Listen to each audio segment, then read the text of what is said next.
Hello and welcome back to Travel Better. I'm your host, Hannah Elias, and I am your Sustainable Adventure Travel Specialist. This webinar series focuses on companies around the world who are doing amazing things in the travel and tourism industry. Today, I'm really excited to be joined by Juan, who's coming from Eurotur, Argentina.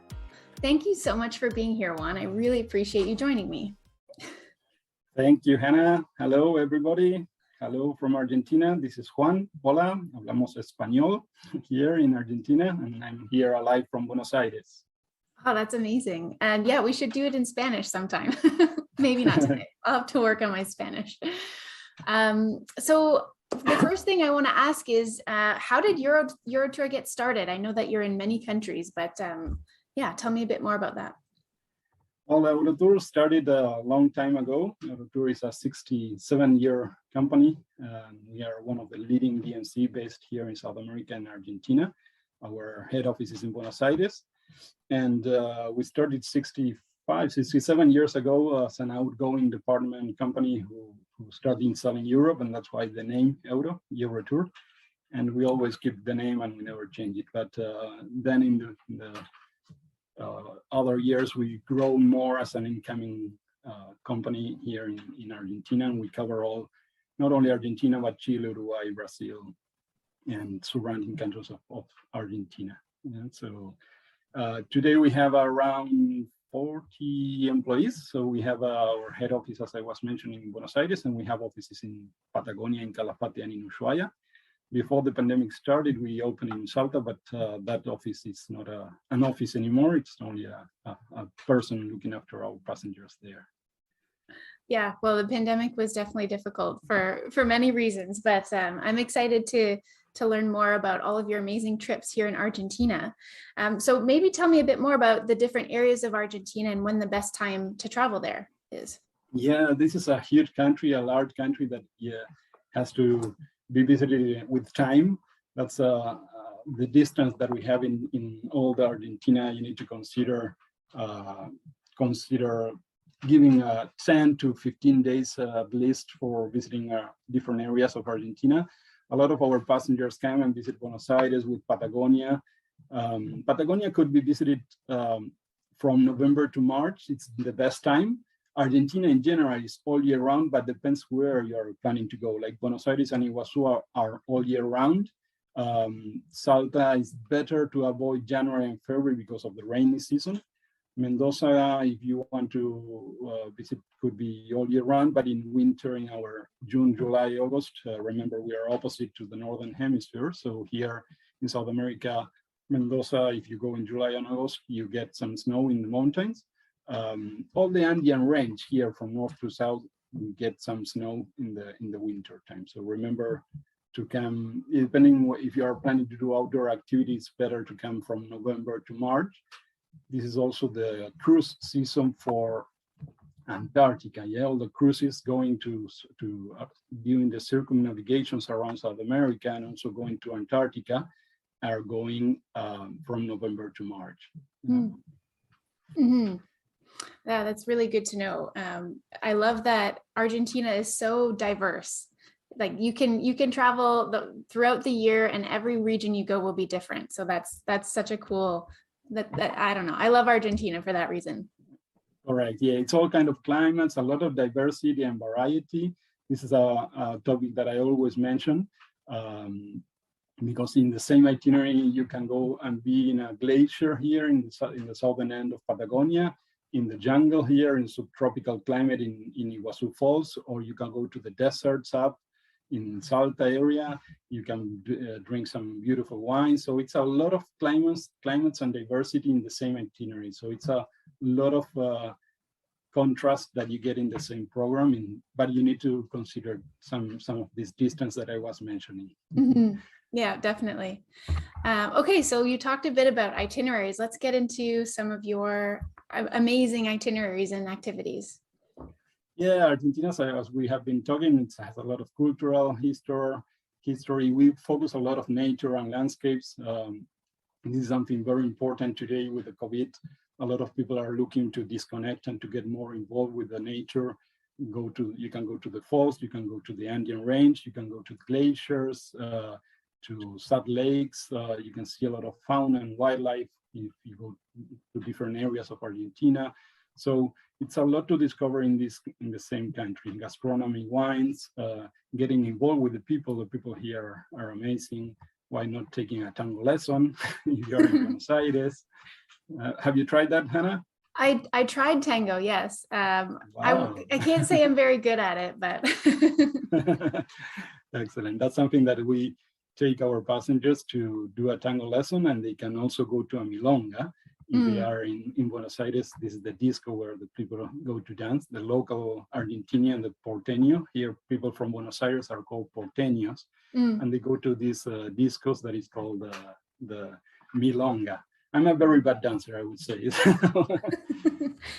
But anyway, Buenos Aires as a starting point for many of the itineraries, I would recommend like 3 nights. This will be like the main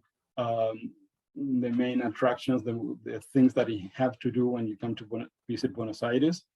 Like doing a city tour for a first-time visitor, it's always good to give you an introduction of the city. You go to the historic part, the southern part, like La Boca. You visit the main square, which is Plaza de Mayo, our government house.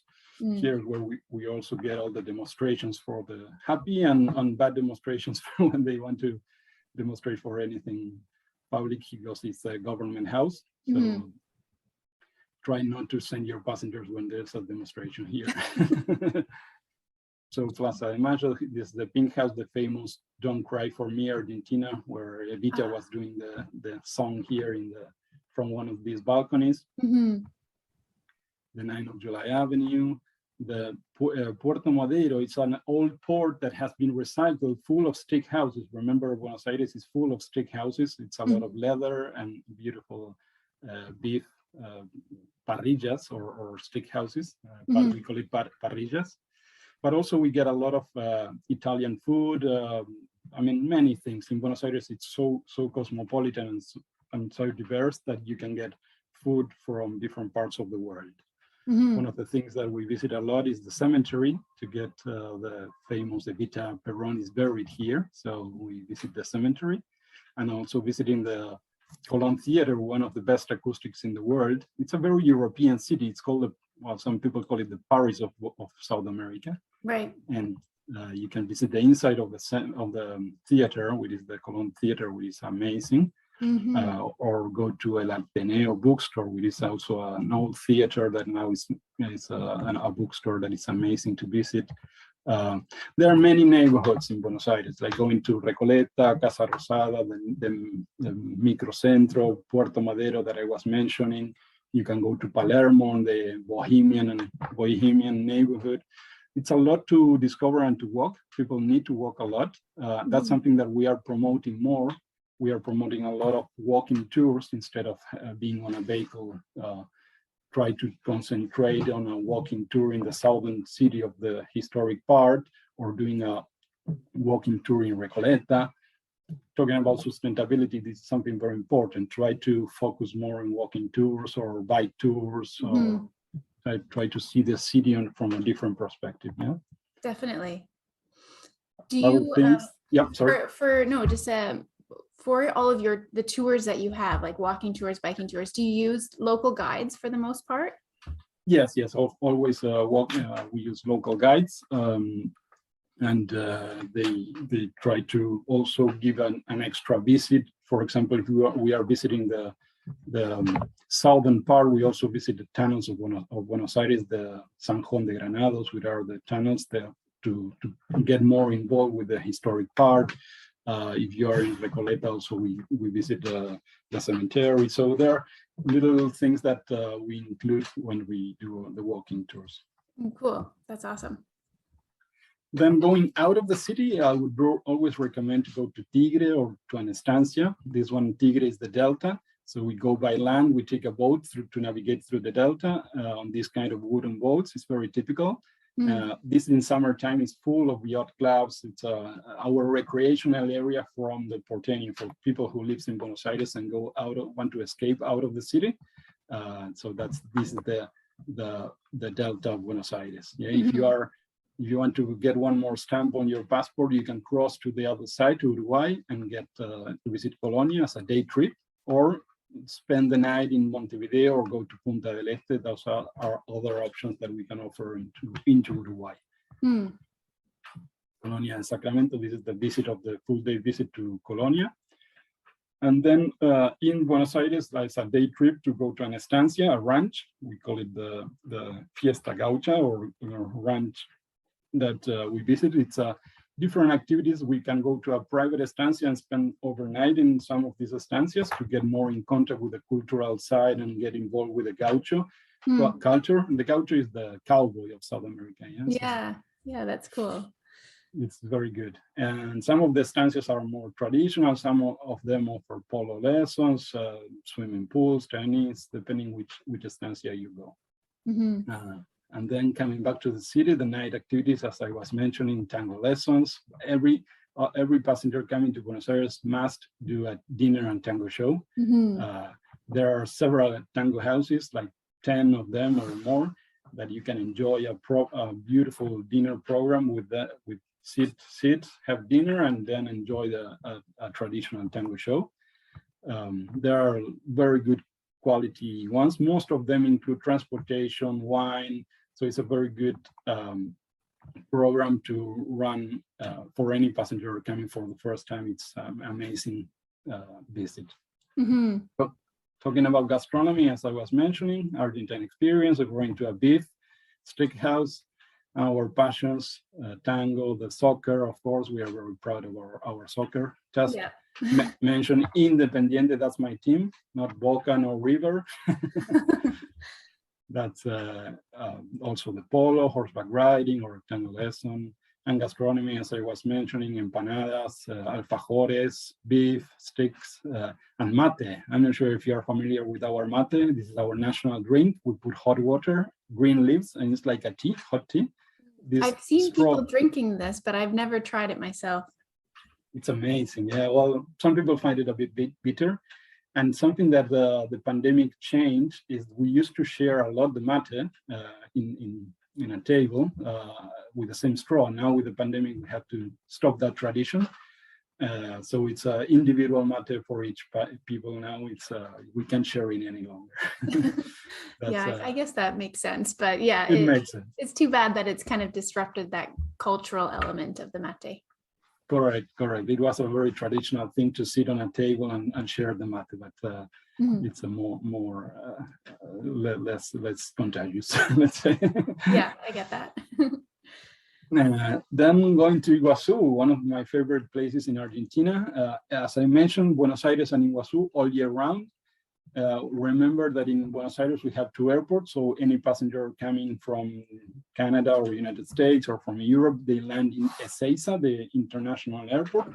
But then going to the domestic destinations, we fly out of Aeroparque, AEP, and we go into IGR, the airport in Iguazu. Also, they have another airport that is located in the Brazilian side. So it depends on where you land, how you plan your itineraries. If you are coming from Rio de Janeiro, you fly into the Brazilian side, but if you are flying from Buenos Aires, you land into the Argentinian side. Remember that the falls are in between the two countries, Argentina and Brazil. There's a third country here that is Paraguay, but they don't see the falls from Paraguay. So there's three countries meeting in these two rivers, Paraná River and Iguazu River.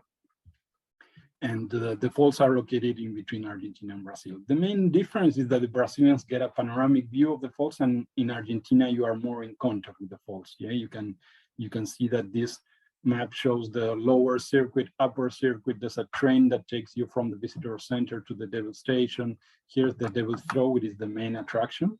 And that's one of the wow factors here, is walking from the train. You walk the last part and you get to this balcony, and it's amazing the power and the sound that the falls are creating here. Wow. And do you typically stay like close to the falls if you're going to stay around here? Correct. There's two hotels only located inside the national park. The Meliá used to be Sheraton, now is Meliá, that has rooms facing the falls. A bit not very right in front like you have in Niagara, But here you can see still the falls and some rooms that are facing the jungle. And there's another hotel in the Brazilian side that is called the Belmont das Cataratas. From staying in those two hotels, it's a lot of benefits for the location, but you pay a lot because these two hotels are very expensive. But if not, if you go to the downtown, it's only 20 minutes drive to Puerto Iguaçu or to stay in Foz de Iguaçu. And there are several hotels, 3, 4 stars, all kind of hotel categories. So it's not a big distance that you need to make to.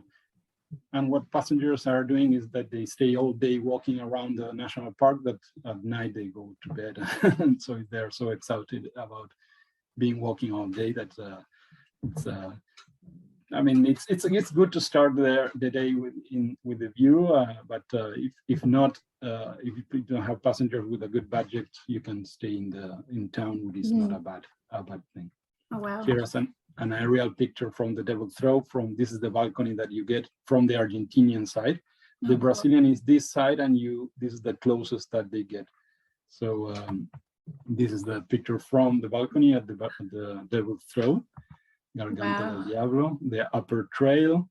As I was mentioning, how close you get in the Argentinian side, you're walking through the different levels of the falls. It's more than 270 falls. It's a huge area. You have to walk a lot here.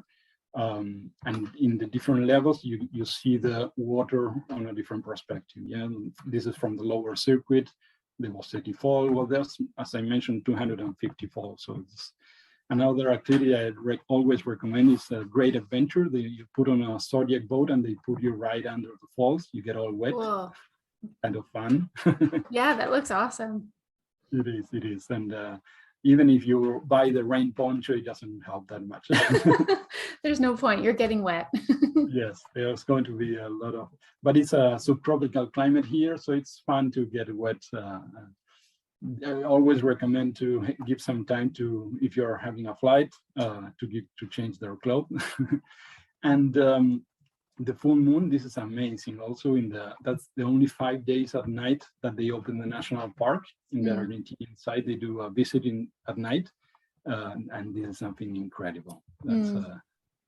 And this is the Brazilian side, the panoramic view that I was mentioning. They also have an ecological way to enter from the visitor center. Instead of the train that we have in Argentina, we have an ecological train. In the Brazilian side, they have these buses that you can enter with a car. You have to use the public system on using these buses to get to the main area, and then you walk the last part to see the falls.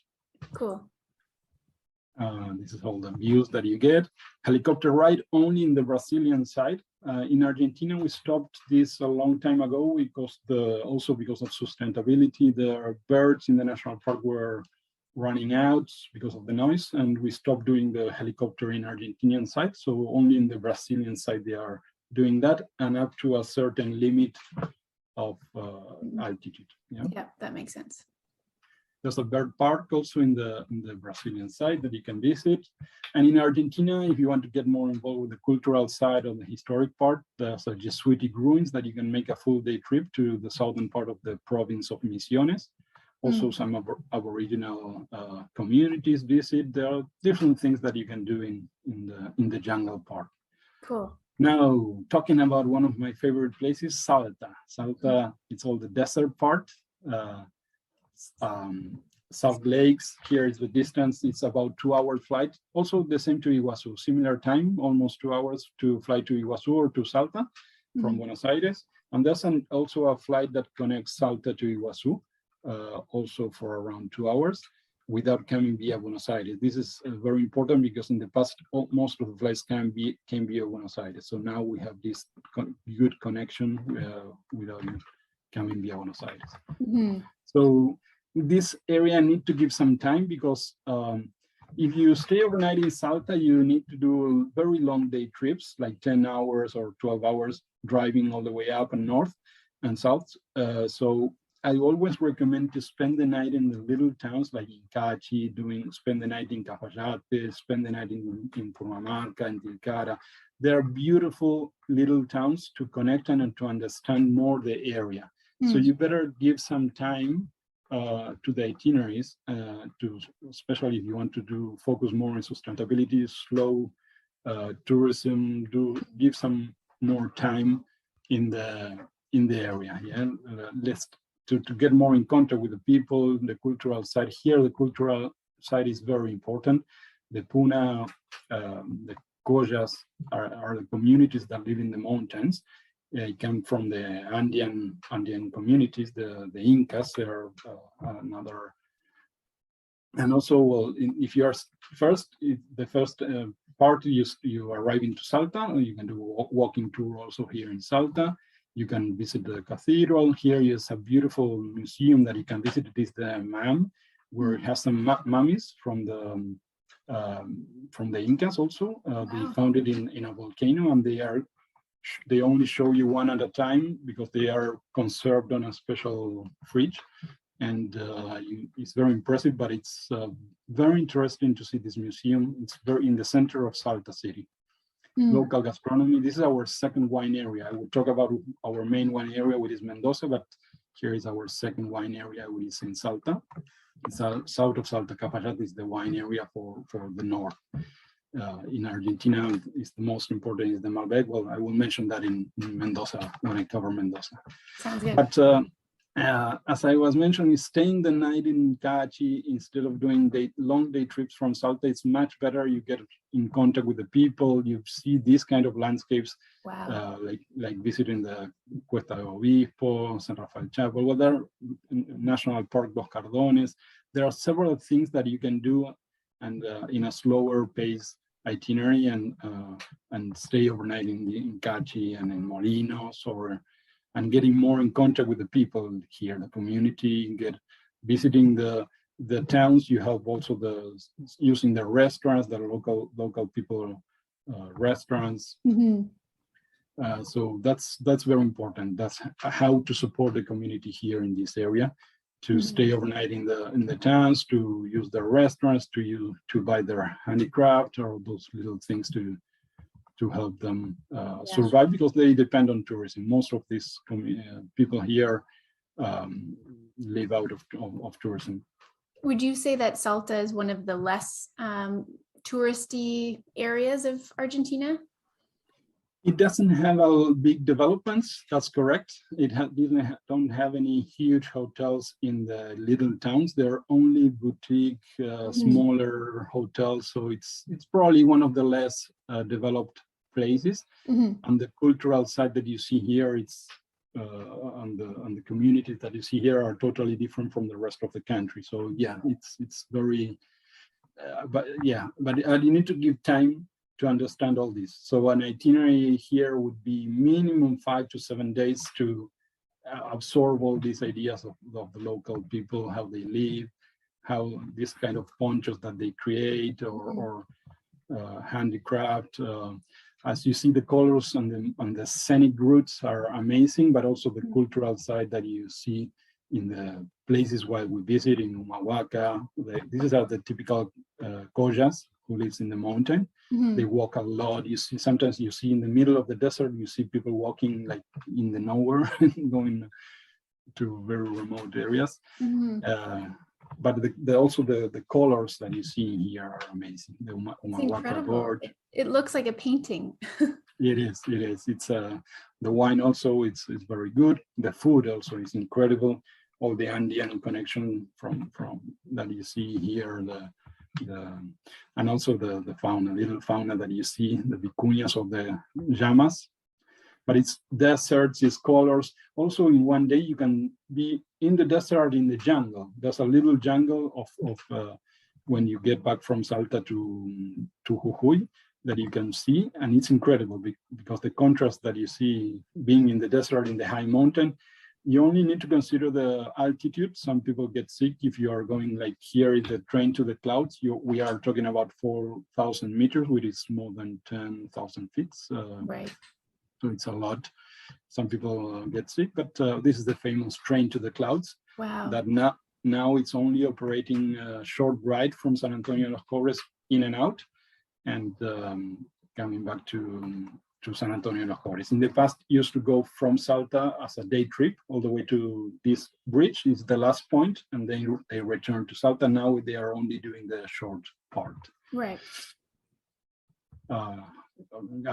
Some activities to get more in contact with the nature, like the llamas, walking, trekking. Well, these kind of things can be done in all Argentina, but here it's very special to get involved with the cultural side of Salta. And talking about gastronomy, the typical empanada, locro, the wine, as I mentioned, it's amazing.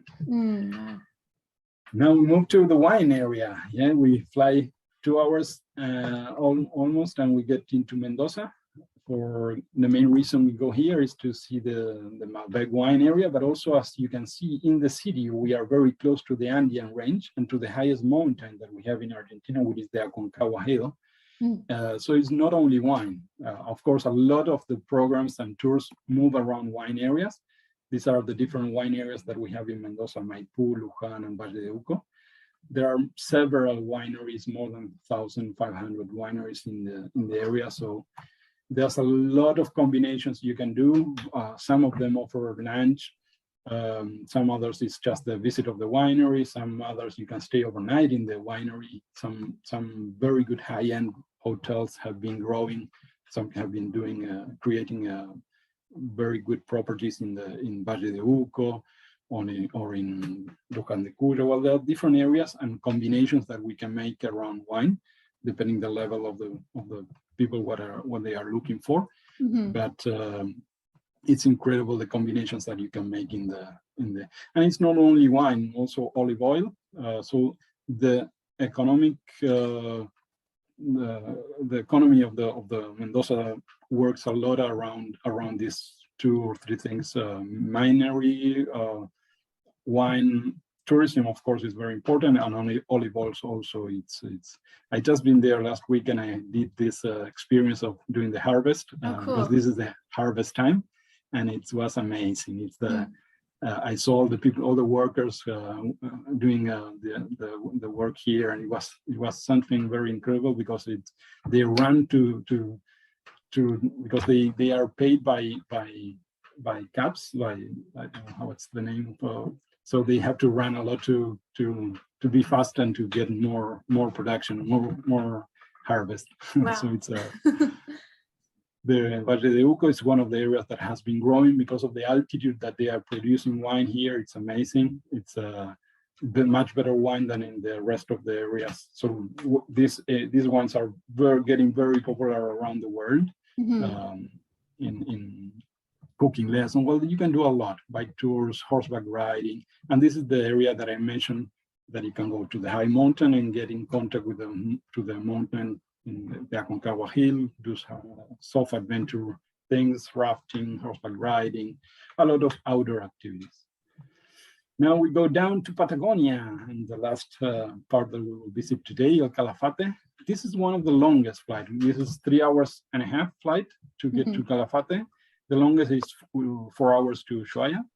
A lot of people go to see the famous star here, which is the Perito Moreno, Glaciar Perito Moreno, which is in a good balance. This is a glacier that is not melting. Like most of the glaciers in this area are melting, but this one in particular, because of the position of the glacier, it's in a good balance between what they lose and what they earn. So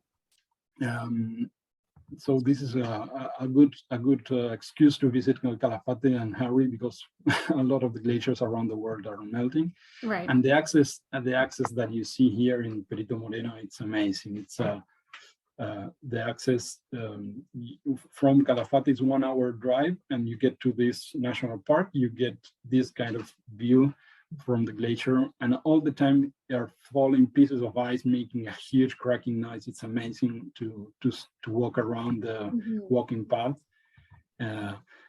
So this is the star, the Perito Moreno. You can also see it from the water, or put your grampons and walk on the top of the ice, or if you are looking for more adventure, you can put your passengers into this kayak experience.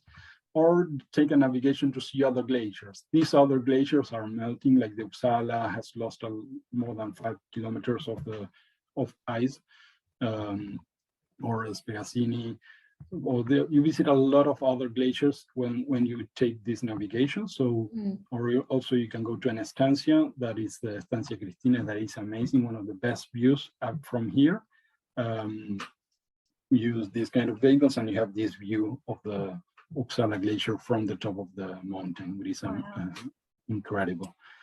This also is another program that this estancia offers to get more in contact with the fossils. This used to be also a glacier, now long time ago, or get also to visit some of these estancias in the Patagonia region, which are different from the estancias in Buenos Aires, but still same concept of gaucho and to get in contact. Yeah, here use what I always recommend is to have local gastronomy from all these places.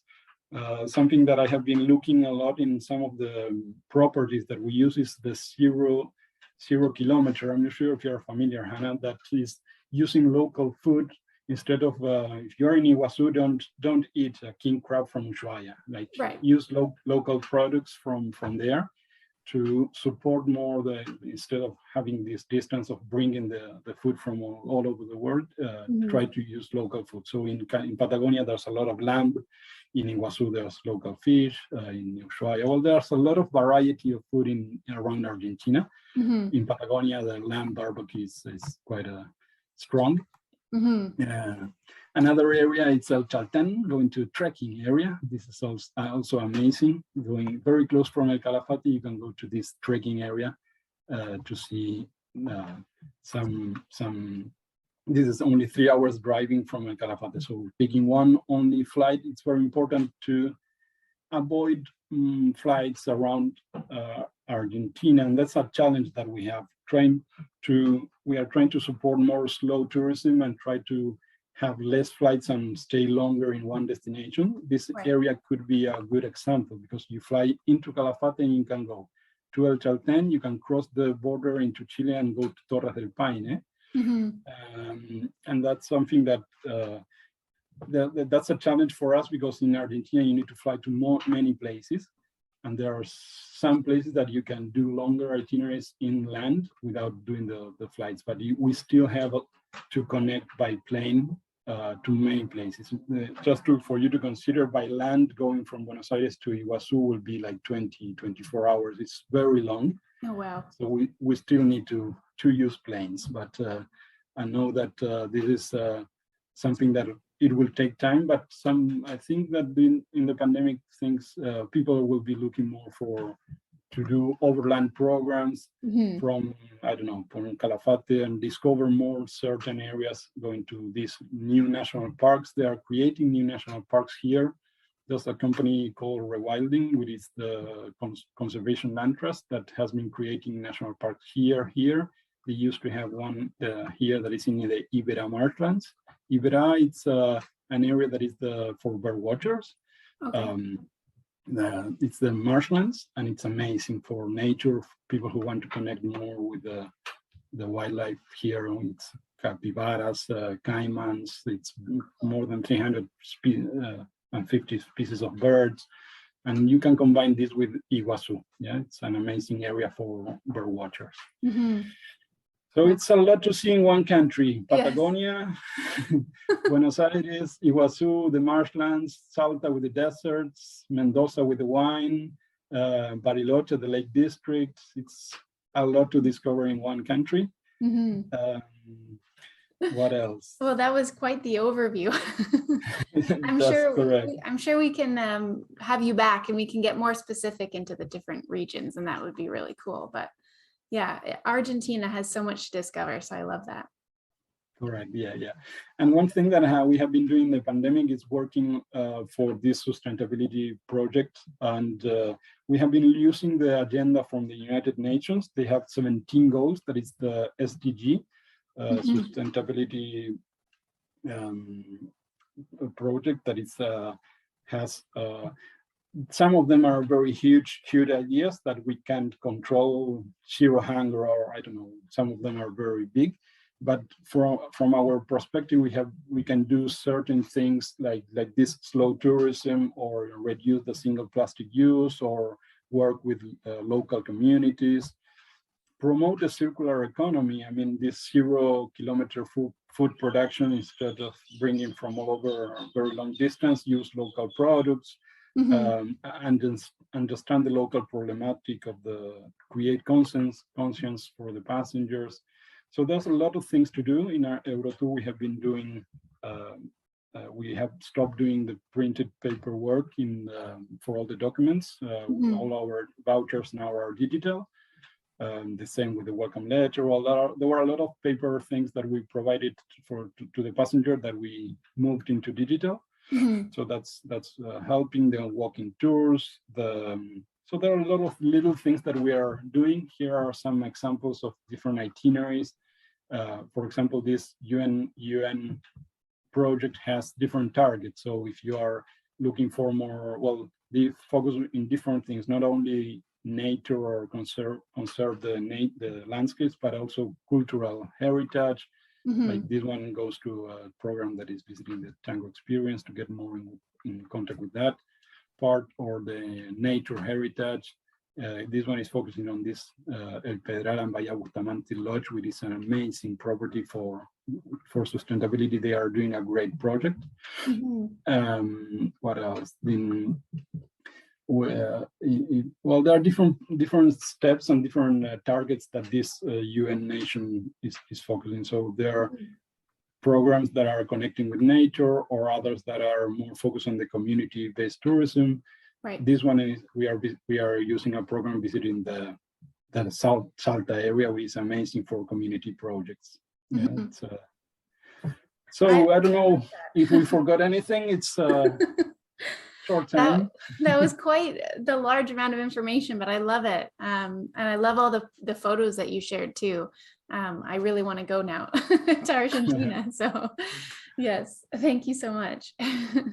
No, you're welcome. You're welcome. And of course, if you need more information, contact Hannah or me, and we'll be glad to answer anything or to create some groups around these ideas. Definitely. Maybe one last question. What is your favorite region of Argentina? Oh, that's difficult. I love doing road trips. So anything close to the Andean range, like from Salta all the way down to Patagonia. During the pandemic, since I have time, I have done a 20-day itinerary around Patagonia. I love doing Salta driving, because it gives you time to get in contact with the people there, stop. And rental cars are working very well in the northern part of Argentina. So that's a good way to discover that area. Mendoza, I just returned from Mendoza. So all the Andean range, it's amazing. Yeah. And Iguazu, of course. So your answer is everywhere. Everywhere. Sorry, there's no one. No one spot. Well, I guess we'll have to go and visit all of it then. All right, yeah, give some time for these itineraries, as I mentioned in the beginning, 10 to 15 days minimum to discover Argentina.